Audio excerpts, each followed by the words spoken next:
মাননীয় সাদ শেখ তিনি কোথাকার ভোটার? তিনি প্রমাণিত আনসারুল বাংলার জঙ্গি, পার্মানেন্ট রেসিডেন্ট অফ বাংলাদেশ। তিনি 23-এর পঞ্চায়েত এবং 24-এর লোকসভায় হরিহরপাড়া মুর্শিদাবাদে ভোট দিলেন কি করে? আমরা বলেছি রিটিন কমপ্লেন মেলে আজকেই মিস্টার শিশোর বাজরিয়া পাঠিয়ে দেবেন। যে বিএলও ওনার নাম রেকমেন্ড করে তুলেছে কাগজ বের করতে হবে। যে ট্যাগিং অফিসার বিডিও অফিসে হরিহরপাড়ায় ওনার হিয়ারিং নিয়ে নাম ইনক্লুড করে দিয়েছেন ডিএমএস সই করিয়ে, এই চেনটাকে সামনে আনতে হবে।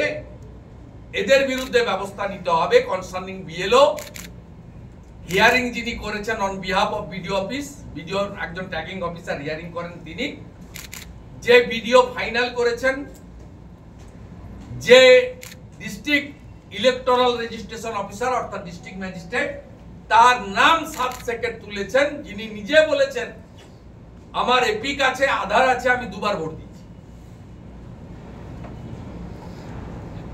এটা আপনাকে করতে হবে।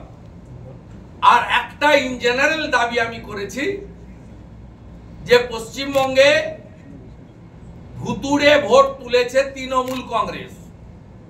রোহিঙ্গা মুসলমান অবৈধ অনুপ্রবেশকারীদের ভোটার লিস্টের নাম তুলেছেন তৃণমূল কংগ্রেস। 9টা বর্ডার জেলাতে অবৈধ ভুয়া ভোটারের নাম তুলেছে তৃণমূল কংগ্রেস। তাই আধার এবং এপিক লিংক করে রেশন দোকানের মতো বায়োমেট্রিক মেশিন দিয়ে পশ্চিম বাংলার নির্বাচন করতে হবে। এটা জনগণের দাবি। প্রতীক জৈন তিনি একটা টেন্টেড, তার সম্পর্কে অনেক অ্যালিগেশন তথ্য আমাদের কাছে আছে।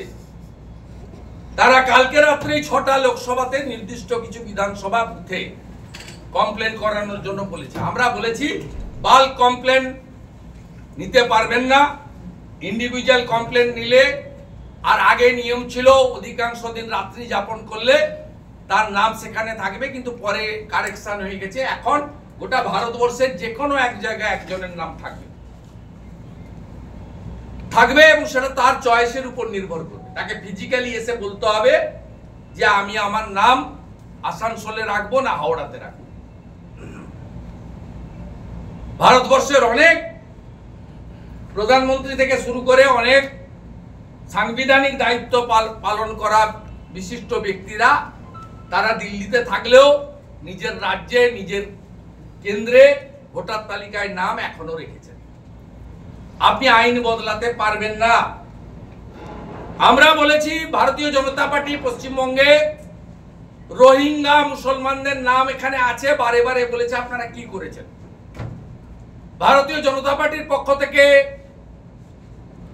শিশিরদা, রাজ্যের অন্যান্য জিএসরা, আমি লোকসভা ভোটের আগে এসেছি, পরে জিএসরা এসেছে, আমরা মাথায় করে 15,000 পাতার কমপ্লেন দিয়ে গেছি যে 16 লক্ষ ডবল এন্ট্রি আছে। ইনচার্জ সিও বলেছেন আমরা 8 লক্ষ নাম বাদ দিয়েছি, তাতে একটা বড় অংশ আপনাদের কমপ্লেনের ভিত্তিতে আমরা তালিকা চেয়ে নেব।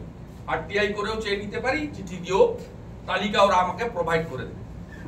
আমরা চাই এই যে 16 লক্ষ ডবল এন্ট্রি এই নামের বাতিল করতে। কারণ মুখ্যমন্ত্রী যে হরিয়ানা আর গুজরাটের তথ্য দিয়েছেন, ইলেকশন কমিশনের ইনচার্জ আমাদের কাছে বলেছেন ভুল তথ্য।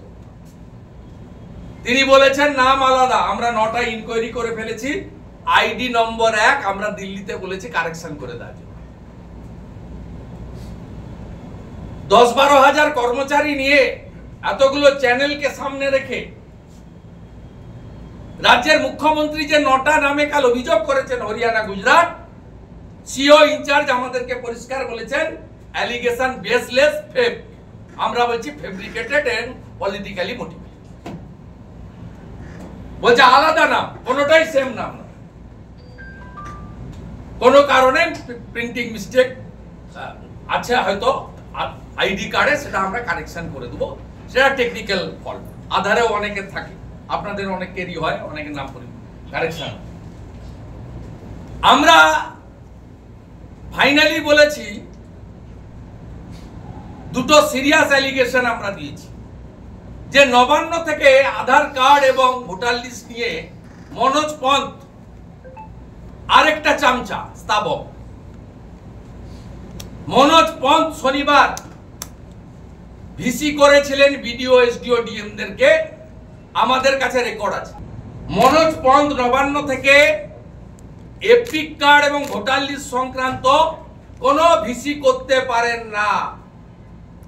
ভিসি করার অথরিটি পশ্চিমবঙ্গের ক্ষেত্রে সিও অফিস, ডিএম অফিস এবং ডিএম এর নিচের তলা পর্যন্ত যারা ইলেকশন সেল বিডিও অফিসে দেখেন বড় বাবুরা, আর যখন স্পেশাল রিভিশন চলে বিএলও পর্যন্ত যেতে পারে। নবান্ন থেকে গত শনিবার বিডিও এসডিও ডিএমদেরকে মনোজ পন্থ ভিসি করে চমকেছেন। এটা পারেন না, এটা সংবিধানকে চ্যালেঞ্জ করেছেন, ইসিআই কে চ্যালেঞ্জ করেছেন। আমাদের ভিডিও ভালো লাগলে লাইক এবং শেয়ার করুন। কমেন্ট সেকশনে গিয়ে জানান আপনাদের মতামত। আরও ভিডিও পেতে আমাদের চ্যানেল সাবস্ক্রাইব করুন এবং প্রতি মুহূর্তে খবরের আপডেট পেতে প্রেস করুন বেল আইকন।